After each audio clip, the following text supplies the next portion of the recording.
Et là, venez nous voir.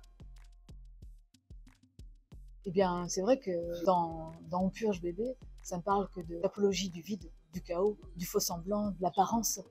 Tous ces personnages-là qui veulent donner l'impression de tenir debout. Au départ, on est dans un décor tout propre, tout parfait, puis au fur et à mesure, ces personnages qui sombrent, s'effondrent.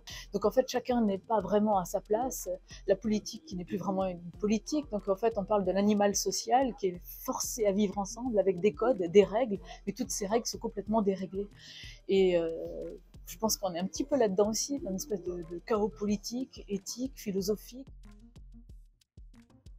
Au tout début, j'avais plus envie de monter une tragédie. Et c'est vrai, quand on voit un petit peu le monde dans lequel on est un peu en ce moment, je me suis dit que pleurer tous ensemble, c'est pas très très marrant. Et c'est vrai qu'on a fait un premier spectacle avec Nicolas Hauss et Denis Lavant, Mister Tambourine Man, où là, j'ai découvert le plaisir d'être ensemble, tout en abordant des sujets forts, violents, sensibles, qui nous concernent tous, mais à travers le rire. Et je me suis rendu compte qu'il y avait, particulièrement en France, un espèce de snobisme vis-à-vis du rire, et dans lequel, je pense, inconsciemment, j'ai fait partie.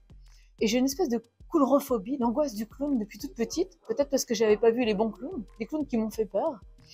Et donc du coup, le clown, je n'avais jamais vraiment abordé. Et c'est vrai qu'en rencontrant Nicolas Hauss, d'un seul coup, j'ai été fascinée par le clown et par le rapport au public que ça crée, d'être ensemble, tous ensemble, se regarder les uns avec les autres, et puis plutôt que de pleurer, rire ensemble. Et en lisant Feydeau, je me suis dit que c'était une tragédie, mais à l'envers.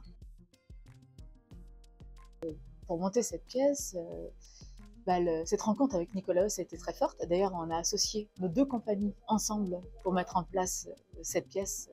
Donc du coup, vraiment, l'idée d'associer un clown, une figure du cirque, et puis moi qui travaille plus dans le monde du théâtre. Et pourquoi le clown? C'est parce que justement dans ce travail que l'on a fait avec Mister Tambourine Man, je trouvais que les clowns ont la possibilité d'aborder le tragique avec l'innocence et la pureté de l'enfance. Et donc une espèce de transparence, c'est pur, c'est vrai, c'est frontal.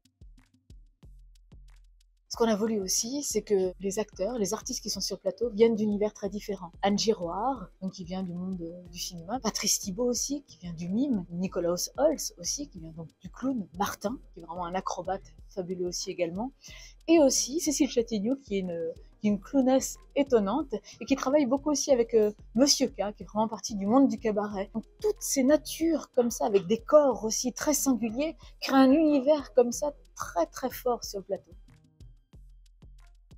C'est vrai que ce qui m'a touché aussi dans le travail de Nicolas Hauss, c'est tout son travail sur l'ingénierie du ratage. C'est travailler sur l'équilibre dans le déséquilibre, un peu à la Buster Keaton, à la Chaplin, du décor qui s'effondre et qui devient un agrès. Et donc tous les éléments du décor vont évoluer tout au long du spectacle et notamment vont s'effondrer tout au long du spectacle. L'idée c'est de rentrer dans le décor parfait de Feydeau, et au fur et à mesure, tout ce petit décor d'apparence, tout doucement, va complètement s'effondrer. On travaille sur l'apologie de la catastrophe.